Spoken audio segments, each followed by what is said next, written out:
बिस्मिल्लाहिर्रहमानिर्रहीम। अस्सलाम वालेकुम नाज़रीन, आप यूट्यूब चैनल देख रहे हैं। मैं इमरान खान हूँ। सबसे पहले तो अहम खबर ये है कि मैं पाकिस्तान की फ़ौज से ही कह देता हूँ, कल भी बहुत सारे जर्नैल बनेंगे, आज भी मौजूद हैं। ये जो आज कर रहे हैं ना, कल आने वाले फ़ौजियों को इस नफ़रत का सामना करना पड़ेगा। ये जो आज नून लीग कर रही है ना, कल आने वाली जो पार्लियामेंट है उसको इसका सामना करना पड़ेगा। जो आज कुछ दरबारी, कुछ टाउट्स जो घटिया हरकतें कर रहे हैं, जो अल्फाज बोल रहे हैं, कल आपको इन चीज़ों का सामना करना पड़ेगा। ख्वाजा आसिफ ने तो कश्मीरियों की शनाख्त के ऊपर ही सवालात उठा दिए। उन्होंने कहा जी रावला कोट के लोग तो कश्मीरी हैं ही नहीं। वो कहते हैं कश्मीरी नहीं मानते इनको। वहाँ कश्मीर में लोग प्रोटेस्ट कर रहे हैं, वो एहतजाज कर रहे हैं। यार ये क्या बकवास है, ये आप क्या बात कर रहे हैं। ख्वाजा आसिफ अपनी बात से पीछे नहीं हटता। वहाँ पे पॉलिटिकल पार्टीज़ के लोग हों या बाकी लोग हों, वो अब उन्हें लगता है कि कश्मीर में इलेक्शन आने वाला है तो हम इसका फ़ायदा उठाएंगे। हकीकत तो ये है कि ये कश्मीरियों को हक देने की बात करते थे, उनसे उनकी शनाख्ती छीनना शुरू हो गए हैं। और किस किस्म के घटिया इल्ज़ामात नून लीग और उनके हवारी और जो इस वक्त पाकिस्तान की मिलिट्री एस्टेब्लिशमेंट और उनके लोग हैं वो लगा रहे हैं कश्मीरियों पर, और ख़ास तौर पे ओवरसीज़ कश्मीरियों पर। ज़रा ये इल्ज़ामात की नौइयत आप सुने। ये अबसार आलम है, नवाज शरीफ का ख़ास आदमी है, मरियम नवाज़ का खिदमत गुजार है। अबसार आलम का अगर आप ये स्टेटमेंट सुने तो आपको अंदाज़ा हो जाएगा कि इनके अंदर कितनी नफ़रत भरी हुई है कश्मीरियों के ख़िलाफ़। ये ज़रा आप पहले सुनिए, क्योंकि इस्लामाबाद में हमारे कुछ सहाफ़ी दोस्त हैं, बड़े अच्छे लोग हैं, बड़ा शानदार काम करते हैं और मेरा उनसे बहुत अच्छा ताल्लुक़ है, बड़ा एहतराम का रिश्ता है। और वो लोग कभी भी उन्होंने पाकिस्तानियत के ख़िलाफ़ एक लफ्ज़ या एक जुमला नहीं बोला पाकिस्तान के ख़िलाफ़, लेकिन अबसार आलम ने उनको भी टारगेट करना शुरू कर दिया, बल्कि उन सहाफ़ियों को और लोग भी टारगेट कर रहे हैं। ज़रा आप देखें कि अबसार आलम ने ओवरसीज़ कश्मीरियों के बारे में क्या अल्फाज इस्तेमाल किए, ये सुने आप। लोग जो बरतानिया में रहते हैं उनकी ज़ुबान और यहाँ एंकर्स की ज़ुबान एक ही तरह गंदी है, और वो इतने गंदे हैं जो बरतानिया में रहने वाले हैं ख़ास तौर पे, कि अभी जो स्कॉटलैंड में वाक़या हुआ है, मैं उस पर अलग से एक व्लॉग इस वक्त करूँगा। 7 मुसलमानों को चाकू के वार करके ज़ख्मी कर दिया वहाँ एक गोरे ने, इस वजह से कि ये गंदे लोग हैं, ये यहाँ आके हमारी सोसाइटी को ख़राब कर रहे हैं, इनको यहाँ से निकल जाना चाहिए। और जो अभी चाइल्ड गैंग रेप के जो जिन मुजरमों को सजा मिली है, वो उनमें बहुत सारे यही है। तो आप सोचें कि इन, और ये अभी आप देखें खबरें आ रही हैं बाहर कि कोई अपनी भाभी से शादी कर रहा है वहां पे सिटीजनशिप लेने के लिए, कोई बहन से पेपर मैरिज कर रहा है और सिटीजनशिप लेने के लिए, और फिर काम नहीं करते, वो तलाक, मसनूई तलाक दे के बीवी को घर दिला दिया मुफ्त का, और खुद साथ वेलफेयर लेना शुरू कर दी कि जी कारोबार कोई नहीं, काम कोई नहीं है। तो इतने फ्रॉड करते हैं। ये आपने सुना कितनी नफरत है इस आदमी के अंदर और नवाज शरीफ के अंदर कश्मीरियों के खिलाफ। आपने देखा नवाज शरीफ का खास आदमी है, उसके साथ बहुत अच्छे ताल्लुकात हैं। नवाज शरीफ इसको अपनी गाड़ी में भी रखता है, अपने आसपास भी रखता है। नवाज शरीफ जब हुकूमत में आया तो नवाज शरीफ ने इसको बड़े अहम सरकारी ओहदे पर भी बिठाया था। मरियम नवाज का ये बड़ा खिदमत गुजार है, मैंने आपको पहले भी बताया था। तो यही नून लीग की सोच है जो कभी ख्वाजा आसिफ बयान करता है, कभी अबसार आलम बयान करता है, कभी कोई और बोलता है। इसी तरह ना एक दौर में ये लोग बंगालियों के खिलाफ बोलते थे। ये कहते थे बंगाली छोटे कद के हैं, बहुत गंदे लोग हैं, घटिया काम करते हैं, ये तो मछली खाते हैं, इनके अंदर से बदबू आती है, इनके तो रंग काले हैं, ये खूबसूरत भी नहीं होते, ये तो 2 टके के लोग हैं। तो इस तरह ये बंगालियों को बहुत घटिया कहा करते थे। ये कहते थे वहाँ पे तो हर साल सैलाब आता है, हम उनकी मदद कर करके थक गए। हमेशा ये कहते थे कि, क्योंकि यही बात आज कश्मीरियों को कह रहे हैं ना कि जनाब हम तो कश्मीर को सस्ता आटा, सब्सिडी वाला और सस्ती बिजली देते हैं। भाई बिजली आती ही वहाँ से है, आप उनको उनकी सारी बिजली के क्या पैसे दे सकते हैं? पानी आता ही वहाँ से है, क्या आप सारे पानी के पैसे दे सकते हैं? बेशुमार चीज़ें तो वो भी पाकिस्तान के लिए करते हैं। उनके बहुत सारे जवान शहीद हुए हैं पाकिस्तान के लिए सरहदों पे लड़ते हुए। तो आप ये नहीं कर सकते, आप ये जुल्म नहीं कर सकते। आपने बंगालियों के साथ भी यही किया था। आप उनको भी ये कहते थे कि तुम्हारे तो सैलाब आते हैं, तुम डूब जाते हो, हम तुम्हारी मदद करते रहे हमेशा। वो बांग्लादेश कहाँ से कहाँ पहुँच गया, आज उसकी इकॉनमी पाकिस्तान से बड़ी है, आज उसके लोग हमारे से ज़्यादा खुशहाल हैं, पूरी दुनिया में उनकी हमसे ज़्यादा इज्जत है, और आलमी सतह के ऊपर वो ज़बरदस्त तरीके से मिलकर काम करते हैं। और इधर हम कहाँ रह गए? हमारे मुल्क में कोई सरमायाकारी करने के लिए तैयार नहीं, इसी नफरत की वजह से। अब ये नफरत कश्मीरियों के खिलाफ फैलाई जा रही है और इस किस्म के टाउट्स उनको इस्तेमाल किया जा रहा है कश्मीरियों के खिलाफ नफरत फैलाने के लिए। मौलाना फजलुर रहमान साहब ने जो ऑफर दी, अब वो ये कहते हैं कि मैंने अवामी एक्शन कमेटी के खत का वीडियो में जवाब दिया है। میں نے حکومت کو بھی آگاہ کیا ہے. میں عوامی ایکشن کمیٹی کے اس اقدام کا خیر مقدم کرتا ہوں کہ انہوں نے مظفر آباد کی جو کال تھی ان کی احتجاج کی وہ مارچ انہوں نے مؤخر کر دیا. ریاست کی طرف سے تقریروں کی بنیاد پر ایکشن لیا جانا کیسے درست رد عمل ہے؟ یعنی وہ تقریر کر رہے ہیں، آپ جا کے ان کو مارنا شروع کر دیتے ہیں، گولیاں آپ ان کے اوپر اٹیک کر دیتے ہیں. کل تک ہم مقبوضہ کشمیر میں انسانی حقوق کی باتیں کرتے تھے، آج ہم کیا کر رہے ہیں؟ خواجہ آصف نے جو باتیں کی ہیں وہ رد عمل بطور وزیر دفاع نہیں کرنی چاہیے تھی. آپ نے لڑائی خواجہ آصف اور صلح اسحاق ڈار کے حوالے کر رکھی ہے. عالمی امن سے حکومت نیک نامی کما رہی ہے تو پاکستان نیک نامی گوا رہی ہے پاکستان کے اندر. یعنی جو باہر آپ کو تھوڑی بہت عزت مل رہی ہے پاکستان کے اندر آپ اس کا بیڑا غرق کرتے چلے جا رہے ہیں. پاکستانی تو خوش ہے ہی نہیں ویسے بھی. خواجہ آصف جیسے بیانات اشتعال کو بڑھائیں گے، اپوزیشن کو مجبور نہ کریں. ہم نے 4 سدہ میں احتجاج کیا، پھر تو نے کہا جی ہم فوج، اسٹیبلشمنٹ اور تمام اداروں کا احترام کرتے ہیں. یہ جملہ بہت ضروری ہے ہمیشہ بولنا. پاکستان میں اب جب بھی کبھی کوئی سیاستدان تقریر کرے گا اس کو یہ کہنا پڑے گا کہ ہم فوج اور اداروں کا احترام کرتے ہیں. یہ بالکل ایک طرح کی بلاسفیمی ہے. جیسے جب بھی کوئی مولوی یا کوئی بندہ بات کرتا ہے سب سے پہلے وہ یقین دلاتا ہے کہ اس کا ختم نبوت پہ ایمان ہے، تاکہ یہ نہ ہو جائے کہ اس کے اوپر کوئی غیر مسلم ہونے کا فتویٰ لگا کے وہ اسے قتل کر دے. اسی طرح پاکستان میں اب ہر سیاستدان کو اپنی تقریر میں ایک مرتبہ فوج، اسٹیبلشمنٹ اور اداروں کا احترام یہ اس کو ایک مرتبہ کم سے کم کرنا پڑتا ہے. انہوں نے کہا جی اگر فوج سیاست کرے گی تو ہم بھی سیاست میں جواب دیں گے. ہم گونگے نہیں ہیں اور گونگے شیطان ہم نہیں بنیں گے. ہم خاموش نہیں رہیں گے، ہم بات کریں گے.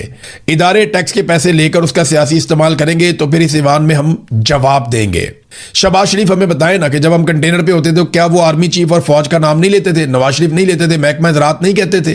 پھر جناب ایاز صادق کو بھی یاد دلایا گیا کہ آپ نے تو کہا تھا آرمی چیف کی ٹانگیں کانپ رہی تھی، وہ ڈرا ہوا تھا، اس نے ابھینندن کو چھوڑ دیا ڈر کے مارے اور انڈین آدمی کو واپس بھجوایا، ان کی ٹانگیں کانپ رہی تھی. تو آج نا یہ سارے محب وطن بنے ہوئے اور فوج کے سکے بنے ہوئے ہیں. کل تک جب ان کے خلاف فوجی جرنیل سازشیں کر رہے تھے تو یہ فوج کو برا بھلا کہہ رہے تھے اور یہ کہہ رہے تھے ان کا سیاسی کردار نہیں ہونا چاہیے. آج یہ ببانگے دول ہر جگہ پہ کھڑے ہو کر کہتے ہیں جی فوج کا سیاسی کردار بہت اچھا ہے کیونکہ آج ہم ان کی گودی میں بیٹھے ہوئے ہیں. تو یہ تو منافقت ہے جو یہ لوگ کر رہے ہیں، اور اس منافقت کے ساتھ پاکستان کیسے چلے گا؟ سوال ہی نہیں پیدا ہوتا. اس طرح ملک نہیں چلا کرتے. ناظرین، بلاول نے بھی بیتی گنگا میں ہاتھ دھو لیے، لیکن اصل جو تقریر کی تھی وہ تو کی تھی اچکزئی صاحب نے کل، جہاں انہوں نے ٹکا کر تنقید کی تھی، اور انہوں نے بھی آج ایاز صادق کو واپس جواب بھی دیا ہے. بلاول نے بھی وہی خواجہ آصف والی بات کی کہ یہ مشکلات پیدا کر رہا ہے شہباز شریف کے لیے اور اس قسم کے بیانات کشمیریوں کے بارے میں نہیں دینے چاہیے، اور بیانات دینے کے باوجود یہ شخص ابھی تک کابینہ کا حصہ ہے. تو خواجہ آصف صاحب بھی اپنے بیان پہ ڈٹ گئے، جی بالکل ٹھیک ہے وہ کشمیری نہیں، ان کی شناخت کے اوپر ہی اٹیک کر دیا. تو جو اوورسیز کشمیریوں کا ری ایکشن ہے نا، ان کو صرف پتہ چل جائے کہ وہ ان کے بارے میں کیا سوچ رہے ہیں تو ان کی طبیعت صاف کر دیں. ان کو آئیڈیا ہی نہیں ہے کہ انہوں نے نون لیگ کے ساتھ کتنی بڑی زیادتی کی ہے اور کشمیریوں کے دل میں کتنی نفرت بو دی ہے. اس کا نتیجہ آپ دیکھیں گے، ملٹری اسٹیبلشمنٹ بھی دیکھے گی اور پی ایم ایل این بھی دیکھے گی. ناظرین، اچکزئی صاحب نے جو بار بار غداری کے بیانات دیے جاتے ہیں، فتوے جاری کیے جاتے ہیں، اس کے اوپر انہوں نے ایک سٹیٹمنٹ دیا. انہوں نے کہا جی وردی کی آڑ میں عوام کو لوٹنے اور آئین کی پامالی سے آپ باز آ جائیں، ورنہ فوج کی بچی کچی عزت بھی خاک میں مل جائے گی. بخشو ماما جیسے مکروہ لٹیروں اور نوکریاں بیچنے والوں کا ساتھ دینا بند کریں، کیونکہ یہ کرپٹ لوگ آپ کے جرائم کے راز خود فاش کر رہے ہیں. ملک کو گائے سمجھنا بند کریں، پاکستان کو مال غنیمت سمجھ کر اس کا دودھ دھونا چھوڑ دیں، ورنہ عوام کا بڑھتا ہوا غصہ پارلیمنٹ کی بالادستی اور قوموں کے حقوق چھین کر دم لے گا. جرنیلوں سے لے کر اشرافیہ تک سب کے کابل اور دیگر ممالک میں تذکرے یعنی وہ شناختی کارڈ وغیرہ بنے ہوئے ہیں. لہذا ہمارے خلاف سازشیں بند کی جائیں ورنہ سب کو بے نقاب کر دیا جائے گا. محمود خان اچکزئی نے کہا. وجہ یہ ہے کہ محمود خان اچکزئی کو کہتے ہیں کہ آپ کے افغانستان کے ساتھ تعلقات، بھائی ادھر کسی کے یو اے ای کے ساتھ تعلقات ہیں، کسی کے کسی ملک کے ساتھ تعلقات ہیں، کسی کے ٹرمپ کے ساتھ تعلقات ہیں، کسی کے سعودیہ کے ساتھ تعلقات ہیں، کسی نے وہاں کا اقامہ لیا ہوا ہے، کسی نے وہاں پہ جزیرہ لیا ہوا ہے، کسی کے بچے وہاں سیٹل ہوئے ہیں. پاکستان کے ساتھ تو وفاداری دکھائی نہیں دیتی، بہت مشکل ہے. تو ناظرین، فضل الرحمان صاحب نے، بلاول نے تھوڑا سا ٹف ٹائم دیا، لیکن محمود اچکزئی صاحب جو ہیں وہ گزشتہ 2 دنوں سے حکومت کو کافی ٹف ٹائم دے رہے ہیں، اور شہباز شریف صاحب کی جو آفر ہے اس کو سنجیدہ لینے کی ضرورت ہے. پاکستان تحریک انصاف کو باقاعدہ ایک پریس کانفرنس کرنی چاہیے اور ہر فلور پہ کھڑے ہو کر اس کے لیے آواز اٹھانی چاہیے. امتیاز صاحب ہیں پنجاب اسمبلی میں، انہوں نے میرے خیال میں پہ قرارداد بھی جمع کروا دیا ہے کہ کیونکہ وزیر اعظم نے یہ آفر کی تو ہم یہ چاہتے ہیں کہ آئیے 2018 اور 2024 دونوں انتخابات کا آڈٹ کروا لیں اور ایک غیر جانبدار اور شفاف انکوائری کروائی جائے کمیشن بنا کے، تاکہ پتہ چلے کہ 2024 میں کس طریقے سے پاکستانیوں کا مینڈیٹ لوٹا گیا اور 18 में क्या हुआ था। नादरीन, जहां मेरे पास एक खबर है, बड़ी अफसोसनाक खबर है, ये बीबीसी ने इसको छापा खबर को।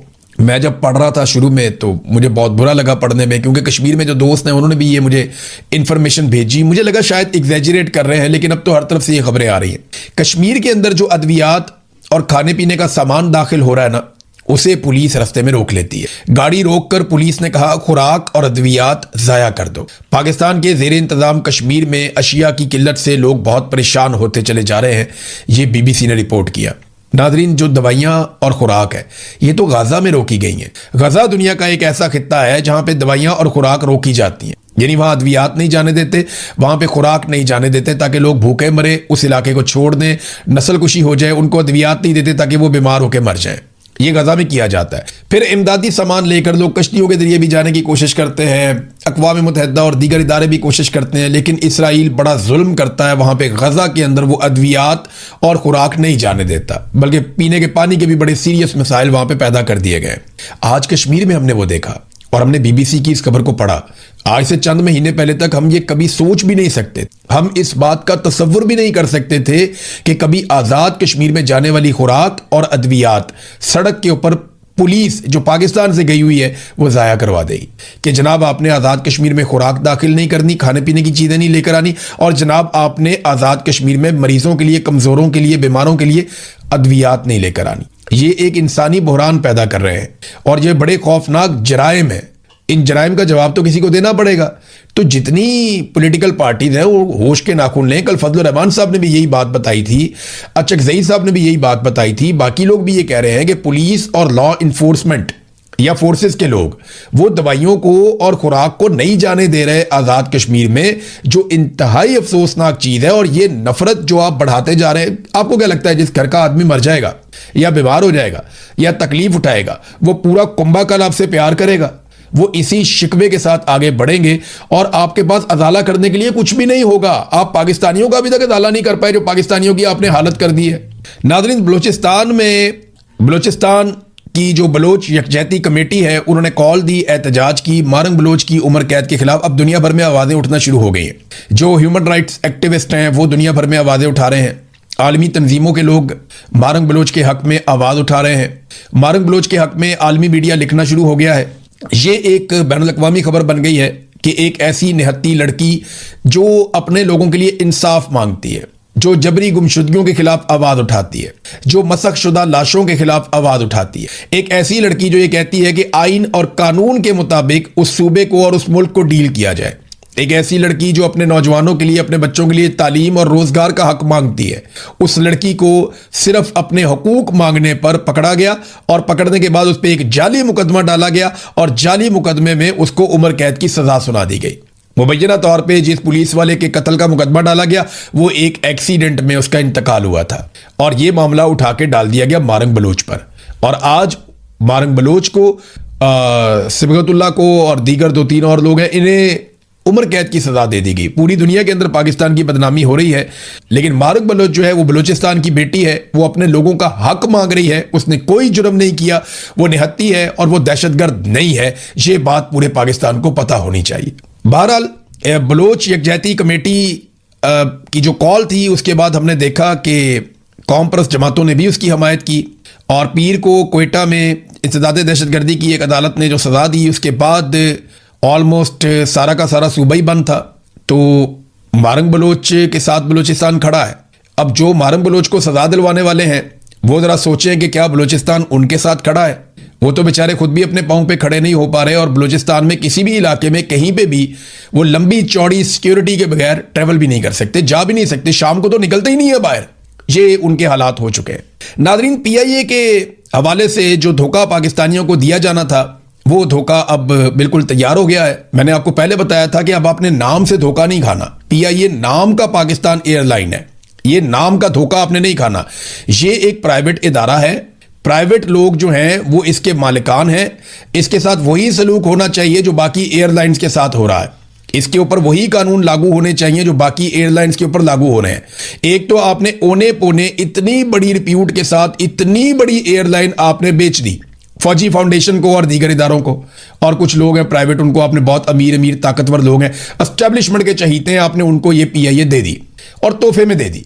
अब उन्हें टैक्स की छूट दे रहे हैं 15 साल के लिए। आप मुझे बताएं ना, लोग मुकाबला कैसे, दूसरी एयरलाइंस, ये प्राइवेट एयरलाइन जो है PIA, इसका मुकाबला कैसे करेंगी?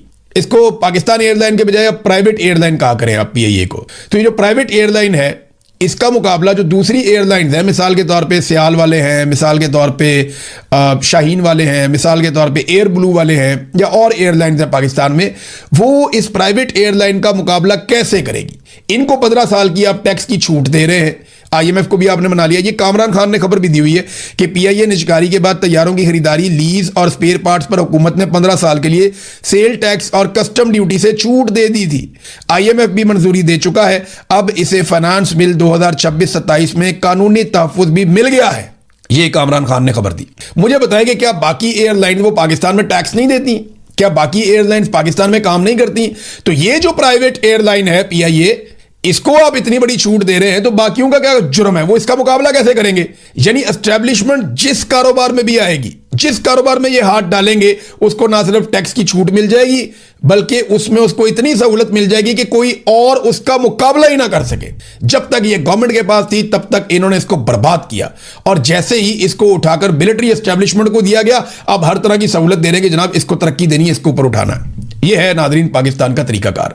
नादरीन, इमरान खान साहब की जो सजा थी, जो उन्हें सुनाई गई अलकादर केस के अंदर, इस पे एक बड़ी खबर आई है, और खबर यह है कि 29 जून को समाअत के लिए इमरान खान साहब का केस लगा दिया गया। अब ये अपील है कि सजा कलअदम करार दी जाए। बड़ा लंबा अरसा लगा, वकालतनामे पे दस्तखत ही नहीं होते थे, अदालत केस सुनती नहीं थी, कितना लंबा टाइम लग गया इस अपील के लिए, और बिलाखिर 29 जून के लिए ये अपील लगी है। ऐसा नहीं है कि इमरान खान बाहर आ जाएंगे, लेकिन निज़ाम कम से कम एक्सपोज हो रहा है, और आफरीन है पाकिस्तान तहरीक इंसाफ पे, इमरान खान साहब पे, कि इतने लंबे केसेस वो लड़ते चले जा रहे हैं, और वो मुकाबला कर रहे हैं। बड़ी अच्छी बात है, मुकाबला करें, रोज़ाना की बुनियाद पे एक्सपोज करें। और मेरे ख्याल में जो ये हमारे जज साहिबान है ना, इनके बच्चे, इनकी बेगमात, इनके फैमिली मेंबर्स, वो इनको वक्तन फवक्तन गैरत भी दिलाया करें, इनको गैरत के टीके लगाया करें, इनको पाकिस्तान का झंडा दिखाया करें, इन्हें कौमी तराना सुनाया करें, इन्हें कुरान पाक की तलावत सुनाया करें, इन्हें कुरान पाक का तर्जुमा पढ़ के सुनाया करें, इन्हें बताया करें कि तुमने मरना है, और मर के जाके अल्लाह रब्बुल इज़्ज़त को जवाब देना, तो इंसाफ भी करो। हो सकता है किसी एक आधे जज की गैरत जाग जाए, या उसका ईमान जो है वो ताज़ा हो जाए। और ये मेरी गुजारिश तमाम जजेस की फैमिलीज़ के साथ, क्योंकि जजेस के ऊपर बहुत दबाव है एस्टेब्लिशमेंट का, जर्नैल उन्हें कंट्रोल कर रहे हैं एजेंसियों के ज़रिए से। तो मेरी आपसे ये गुजारिश है जो फैमिलीज है जजों की, कि वो उनको मॉरल सपोर्ट दें, उनके साथ खड़े हों, उन्हें ये कहें कि हमने आखिरत में जाके अल्लाह रब्बुल इज़्ज़त को जवाब देना है, लिहाजा आप डट जाएं।